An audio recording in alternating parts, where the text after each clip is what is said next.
Hey guys, so today I'm going to talk about how I got into UBC.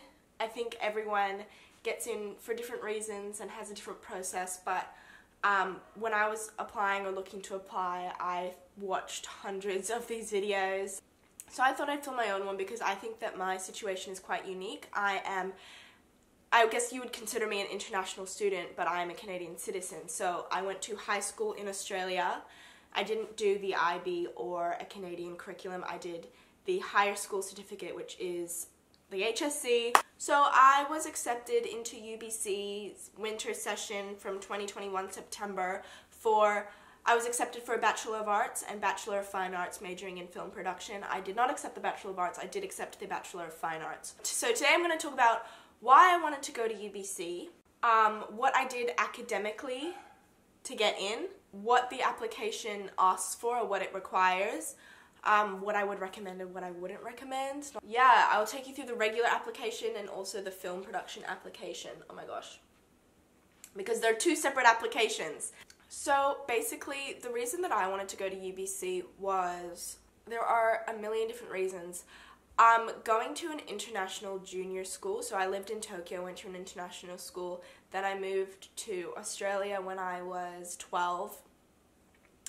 Going to a school overseas or outside of my home country was just always seemed like a natural, as you do. And I know that's not like a huge common thing for everyone, but growing up in that international community, that is a very normal thing to do. So I'm seeing lots of my friends from Japan going over to America, whereas it's not as common here in Australia.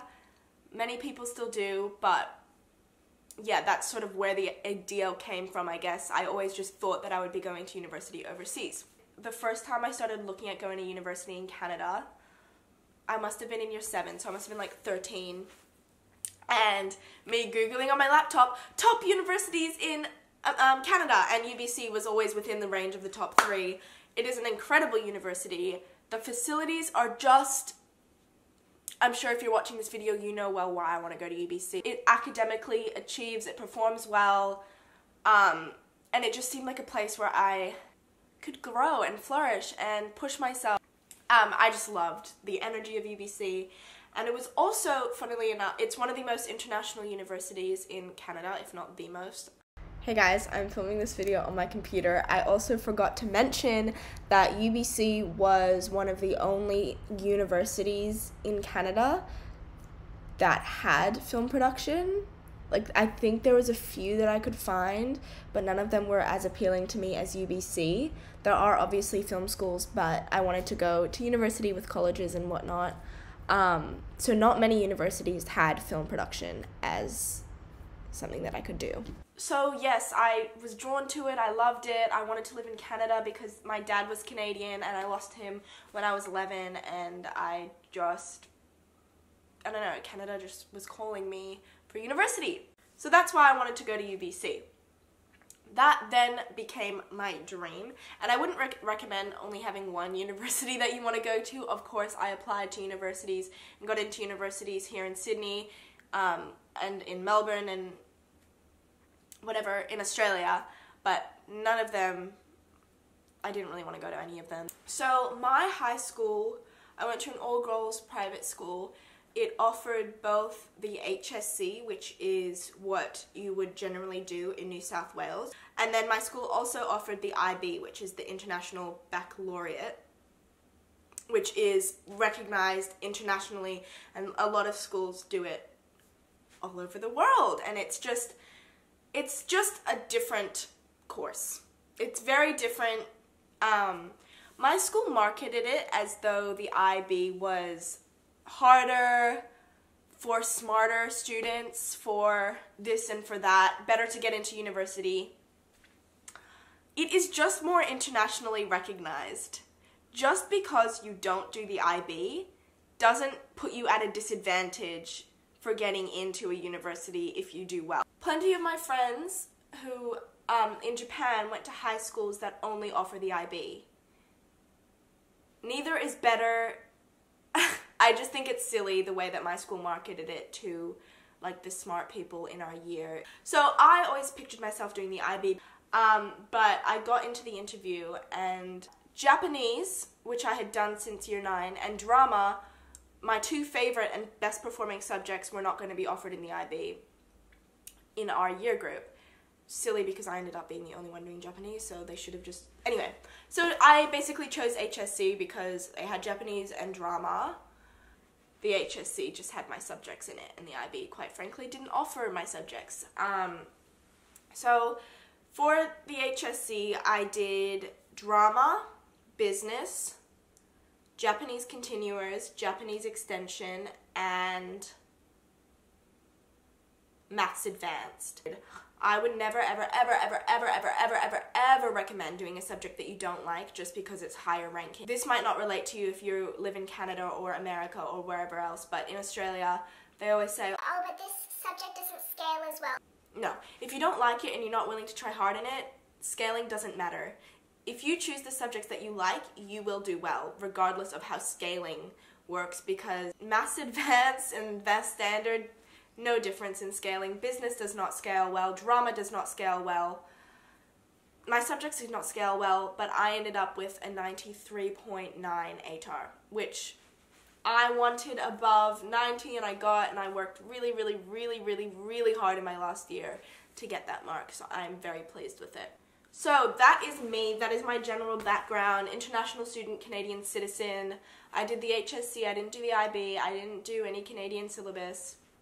So in terms of a general application, I would recommend looking at what is required of you months in advance. Like, I think I started looking at it in September. I was watching videos like these and looking on the website, seeing what you require. Basically, for UBC's application, for their general application, so you need a personal profile, which is in the personal profile. There, if you look it up online, they have actually on their website every single question that they could ask you, and it's like a personal statement, but under each question you answer in maybe like 150 to 300 words, something like that. Yes, what I did was I copy and pasted all of those questions into Word, and over like a period of a few months I answered every single question. So yes, I had all my questions answered before I went to look and actually submit my personal profile, if that makes any sense. So the personal profile is online on your UBC login. You can start it months before you want to submit it, that's fine, but I had all of my questions answered before I even started the process. And I think I answered about 10 questions, and I was only asked like 4. And then they ask you for 5 activities.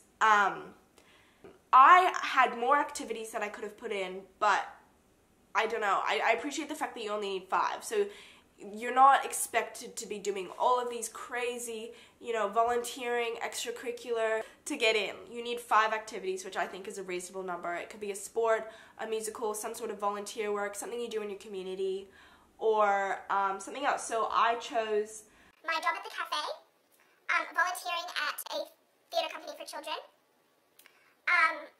interning at ABC, which is like a news thing, when I was in year 10. I did a 50k walk for Cambodia, and then I visited Cambodia in year 10. Which I also acknowledge is volunteerism, and I wouldn't be doing that again, but at the time, I thought that it was the right thing to do. Yes, and then I did a year-long outdoor program in year 9, so that's what I included in that, and then they ask you to expand on 1 or 2 of the activities listed, and then they have like a section for additional information, which I heard you should always put additional information, even if it's optional. Put something down. It's important. Doesn't matter if it's optional, just write what you need to. And then they ask you for 2 referees. I went through that very quickly, but it took me a long time to do this section because I put a lot of thought into it, because I find writing difficult. I'm not the best writer, so to get myself, my personality, who I am as a person, across on paper took a lot of thought, and I don't know, I would recommend reaching out to friends who are also applying to universities, or going to your careers advisor and having them look at what you're saying and what words you're using and what you're writing down. And of course it is your own, it is your personal application, but I don't think there's anything wrong with getting help and feedback on it. When it comes to film production, the film production application, because I have wanted to do this degree for so long at this university, I had already looked at like what I needed to do years in advance. And in my head, I thought, yes, a film portfolio of maximum 10 minutes. That's all I thought that there was. I don't know why I thought that. So I had been working on my film like pretty much all year, just like here and there. The film portfolio, do not be fooled. It is not a maximum 10-minute one video. No. Not, it I would recommend going to this website. Actually, I'll link it down below. And it shows you everything that you need for the supplementary application. It's a material checklist, so you need... I'm not kidding. So I made this film. It took me hours, days. I accidentally deleted the whole thing 2 days before it was due. And then I had a total meltdown about that. Then I re-edited it from a earlier backed up version. And it ended up being 7.5 minutes. Beautiful. The day before it is due, or 2 days before it is due, I find this checklist of the supplementary application. Creative short writing sample, 2 to 4 pages max. Then the self-portrait video, I knew that existed, I think. 1 to 2 minutes, that's also my YouTube channel. A short film or video. 5 minutes max. So you need a background statement on the video and a 1-page resume. So that's 5 sections to that. For my creative writing, I used one of my short stories from my exam practices from year 12. Thank God I had that, because I genuinely figured this out the day before. So I did my resume, the short story, cut down my film from 7.5 to 5 minutes. So that was a rush. So don't do what I did in terms of that. I did have a lot to put on my resume, so I did a lot of extracurriculars.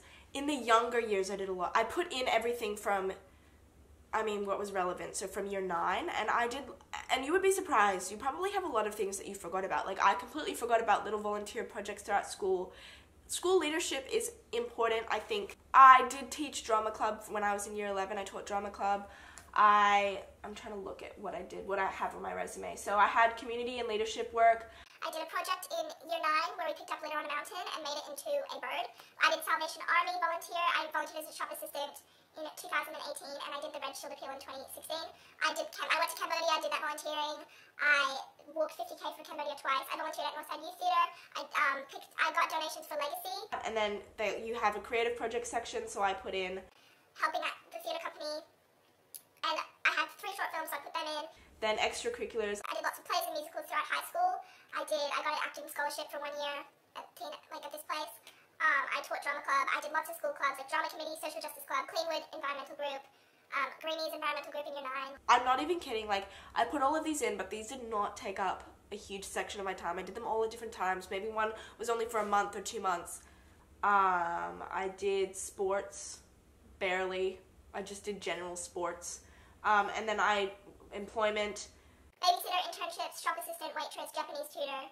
Oh yeah, so my resume is very, but basically I'll put like a title and then expand on what I did in those sections. I'm pretty sure that's what they tell you to do, so if you just look at the website, I'll link what you need down below for the application process. So after all of that's done, they will take a few weeks, then maybe a month later or a few weeks later, they'll ask you for a little bit more information. So they need your higher school certificate or your graduation certificate or whatever, and your school transcripts from year 9 to year 12. May I just say, I was never, from year 9, I'm not even kidding, I think I failed. I got an E, which is an F, in half my subjects. A couple of them were NA, non-applicable, and the only subject that I did well in was Japanese because I was fluent. Like, I failed year 9, and my high school literally said to my mom, based on her grades, we should probably hold her back, but we won't because we know she'll be fine. My attendance was, I think I attended school less than, I think I was out of school more than I was in school. I went through a period of really bad depression in year 9 and 10, so that's why my grades were just non-existent. I did put that in the extra information. I talked about going through a hard time and how I was able to overcome that. Not overcome, but like, so year 9 and 10 did not do well. I think year 11, I was a pretty average student.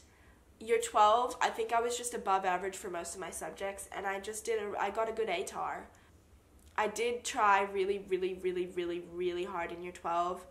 UBC was my goal, and it wasn't even getting into UBC that I wanted. I just really wanted to prove to myself how hard I could work, and I worked my ass off and achieved the results that I wanted. I don't know, there's a lot that goes into the application process, and I was watching a video on someone who got an average of like 64 or something, but she got in, she did well, and I honestly think having a good personal profile and being able to, you know, make yourself known to the university. Who are you as a person? What kind of student will you be? Are you someone who works well with others, who wants to be in a collaborative community, who has done things for the community, who is passionate, enthusiastic, whatever? I think that is a very important aspect. So that was how I applied. That was how I got in. I will link my short film that I put into my portfolio down below, and anything else I think that is necessary. If you have any questions about applying or what to do after you apply, or, you know, UBC in general, what it's like. I'm moving in 2 months, so I'll be making lots of videos about UBC because I'm so excited. Yes, good luck. I hope this has been helpful. Maybe I'll do another one if this has been unclear and anyone has any other questions.